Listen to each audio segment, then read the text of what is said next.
वहीं ईरान ने मिसाइलों की 42वीं खेप दागी है। कई मिसाइलों से इजराइल पर हमला। तेल अवीव में अमेरिकी फौजी अड्डों को बनाया गया निशाना। इमाद कद्र, खैबर शिकन और फतेह मिसाइलों का इस्तेमाल हुआ है। हमले में ड्रोन का भी इस्तेमाल किया गया है।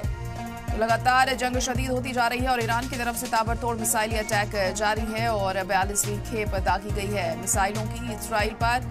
तेल अवीव में अमेरिकी फौजी अड्डों को निशाना बनाया गया है। इमाद कद्र, खैबर शिकन और फतेह मिसाइलों का इस्तेमाल हुआ है। हमले में ड्रोन का भी इस्तेमाल किया गया है। तो 42वीं खेप मिसाइलों की दागी गई है। तस्वीरें भी आप देख सकते हैं।